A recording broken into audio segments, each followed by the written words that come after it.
This program, proudly brought to you by Inglis.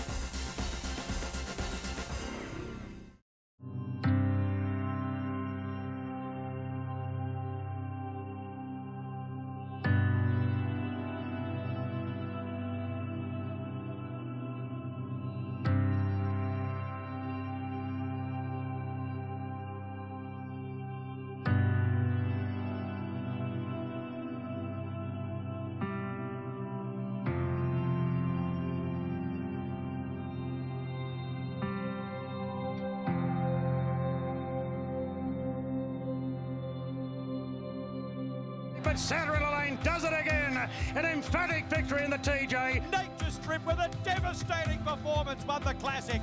The leader has beat the clock. He's going to go back-to-back here in the Centenary Sprint Cup, and he wins. He takes the lead from Sosi Bonalise and Scales of Justice. Canedna! Wow, Canedna has burst home. It's Guitra in front. Guitra has won it. Hello, I'm Caroline Searcy and welcome to the 2020 Inglis Melbourne Premier Yearling Sale Preview. The Premier Sale continues to raise the bar when it comes to producing quality racehorses, and this year is no exception, with a strong contingent of some of Australia's best breeders producing high-grade yearling drafts on pedigree and type.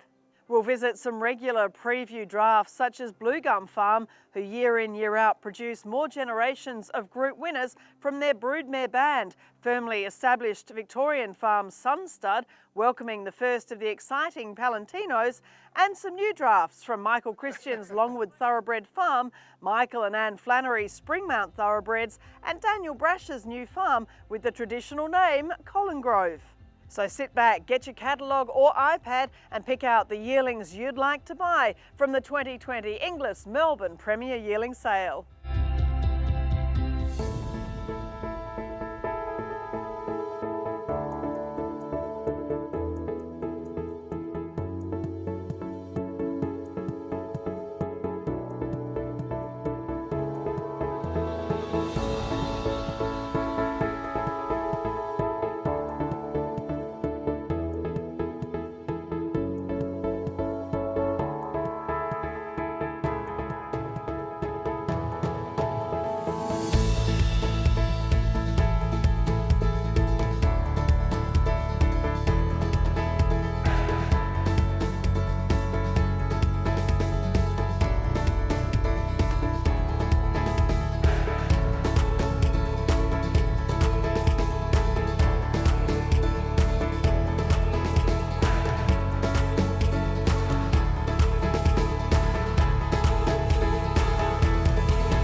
It's always a pleasure visiting Philip and Paddy Campbell's Blue Gum Farm and seeing the next generation of racetrack stars as yearlings. And you only had to have your eyes on Moonee Valley on Cox Plate Day last year to see the big effect they have on the big race days, including last season's graduate Ideas Man taking out the Inglis banner. Let's see which of this year's draft to keep your eye on at Inglis Premier.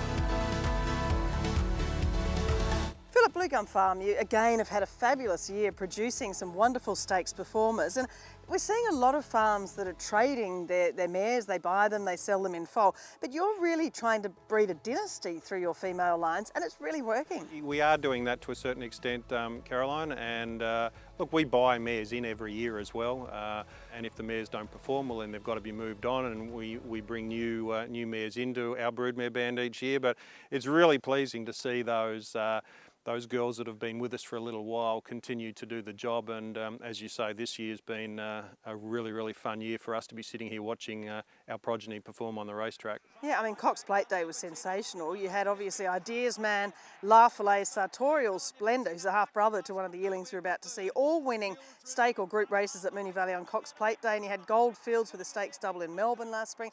You know, they're just performing at the highest level. They are, and that's the name of the game. It's all well and good to get them looking pretty and have them make plenty of money at the yearling sales, but the only reason people will keep coming around to look at your draft each year is if you're getting results. Cox Plate Day was something out of this world. I think the first 5 races we'd produced 3 of the winners in listed and group companies, so that was terribly exciting. And then the very next day Goldfields won the Sale Cup, which was a listed race, and went on and won a group race at Sandown on Cup Day. It's been a terrific period for us, and I'm sure that there are more good results to come, and I'm really excited about this group of yearlings adding to that list as we go forward. And exciting too, Manhattan Rain. We know what a great job he's been doing with more group winners, of course, and you know, these are the first of the Manhattan Rains born here and produced here through Blue Gum Farm. That's right. Manhattan Rain transferred to us and covered his first book of mares here, and the resulting yearlings we've got this year. We've got 3 in our Premier Draft, and I'm absolutely tickled pink with the 3 of them. I believe we've shown 2 of them to you today, and they've got plenty to recommend them. So, look, with the Encosta connection, of course, Encosta here for the first 7 years of his life, having his best son at stud here with us now. It's a little bit of a resurgence period for him, but he covered good quality mares since he arrived here with us, and good numbers of them, and we're really excited to see these horses perform on the track. So the first lot we look at here for 2020 Inglis Premier, lot 289 by Cable Bay from Magrosso. The filly is by, obviously, a son of Invincible Spirit and the first of his yearlings here. He's done a good job in the Northern Hemisphere already, Cable Bay. Dammed by Magnus is a half-sister to Doubting, who won a CUNY, Blue Diamond Prelude, stacks of other stakes races too. And Magrosso is also half-sister to Special Edition, who also won a Blue Diamond Preview. So this is a ready little runner. She's quite forward, looks a determined sort of a miss, and really wants to get on with it. Yeah, that's good description, Carol. That's basically her in a nutshell. I think Cable Bay's a really exciting horse. His first crop in the Northern Hemisphere have started off very, very well. He's by Invincible Spirit. We know that sire line out here very well, obviously. She is a precocious looking miss. It's a good fillies family. She's out of a Magnus mare who you may not be aware, but he's running at something like 84% winners to runners as a broodmare sire. He's made a wonderful start to his career as a broodmare sire by a young up-and-coming horse with plenty of credentials and a nice sweet filly, so she should be a popular girl come sale time. Second filly is lot 385 by Astern from Rathlin Island for Rob Crabtree, and I really like Astern as a new sire, of course, by Medalia Dora, the half-brother to the star mare in Elise, and won a Golden Rose, Silver Slipper, etc. But this filly's from a wonderful mare by Giant's Causeway. We know, of course, he's the sire of Shamadal, who's having a fabulous run with his 2-year-olds in the Northern Hemisphere. The filly's a half to Warhorse, who was a really tough Group 1 winner in New Zealand, and has also, the dam's also produced Australian Stakes placed Epona Princess. And a lovely, sensible filly, this one. She looks to do everything you kind of ask, and she's well developed. She's got that good stride and kind of flicks those 4 feet out like a good horse. I think there's a lot of medag about this filly, to be honest with you, Caroline. Look, Astern was a very exciting 2- and 3-year-old. He won a Group 2 as a 2-year-old, a Group 1 as a 3-year-old. He's by the right stallion. Obviously, he'd be getting every chance at stud. His first crop yearlings on the coast sold exceptionally well. I think they averaged 174,000 for 18 odd sold. So he's a popular young horse. We've got a nice filly here that's well related, as you say. She's out of a Giant's Causeway mare who has done a very, very good job as a broodmare sire. So once again, a smart filly with a good page, and she should be very popular at the sales as well. Lot 252 is a filly by Niconi from Lady Amanda. I just love Niconi. I think he's got that incredible pedigree and you know, such speed and physique, and he throws that into the foals and is getting those great sprinters such as Nature Strip still representing him. The filly's dam is by Choisir, who again is also getting some great sprinters still, and she had speed herself. She won over 1,100 metres. Her dam, Calm Smites, is by Zabeel. So, you know, really strong family too. And the filly's a close relation to another daughter of Niconi, and here the Chant, who was a group winner as well. So big girl, lovely strong sort of body, but plenty of bone, and amazing for a first foal. Yeah, that was the part that has blown me away. Regardless of being a first foal, I think this filly's exceptional.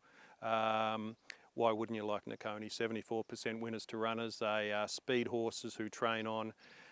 This filly is a first foal out of a winning Choisir mare. Choisir is a broodmare sire in both hemispheres, has done a terrific job. As you say, the family under Niconi has already produced David Hayes' group winning filly here, the Chant.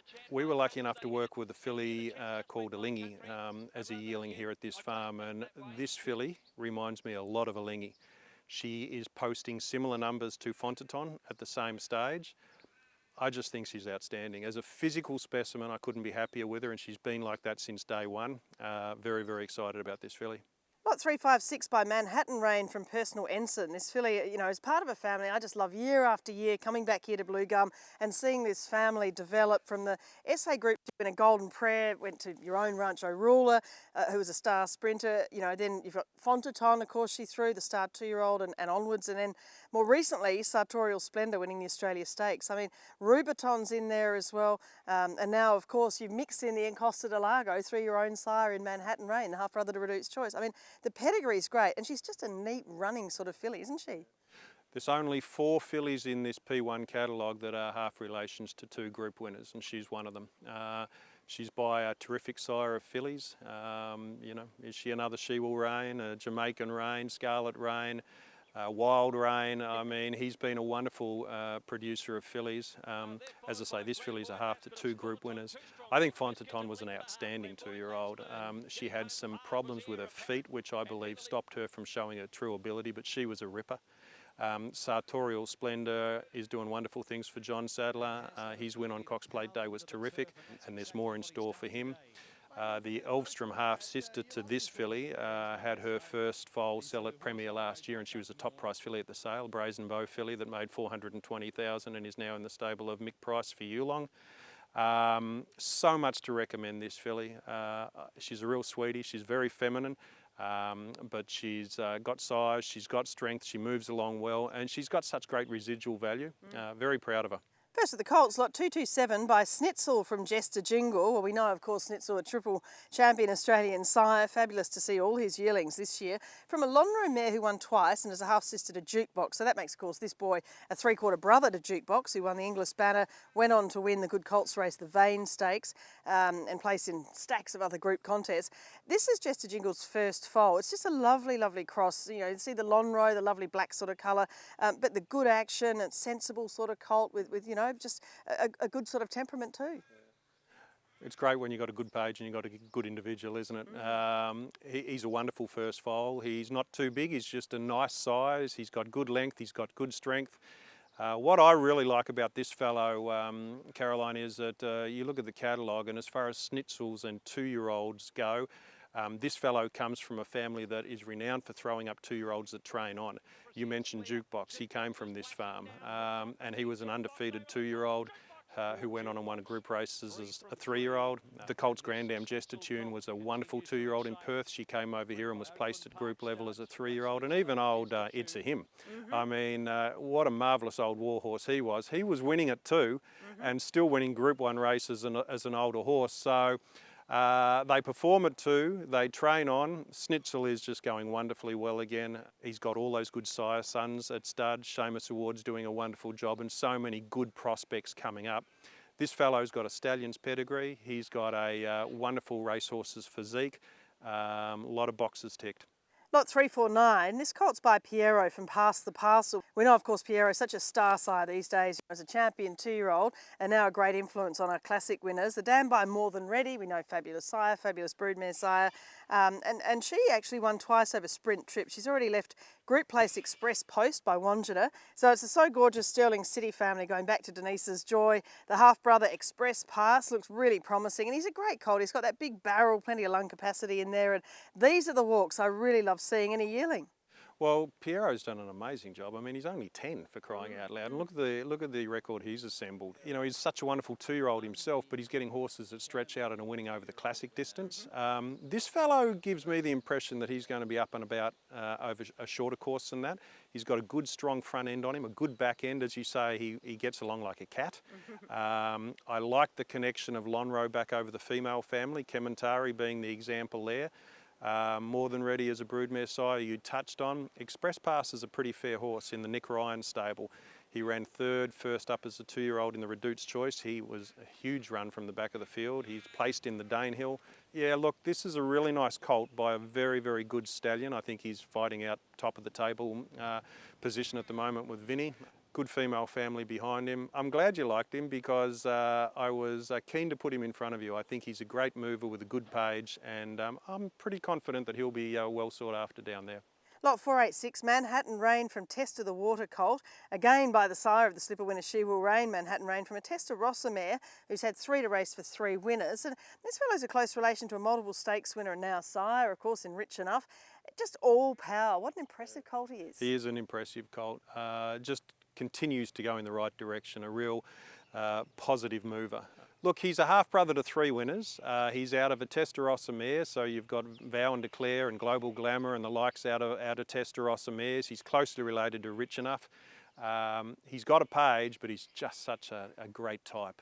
He's got swagger, you know. I mean, he moves along and he's got swagger. So he's got a great nature.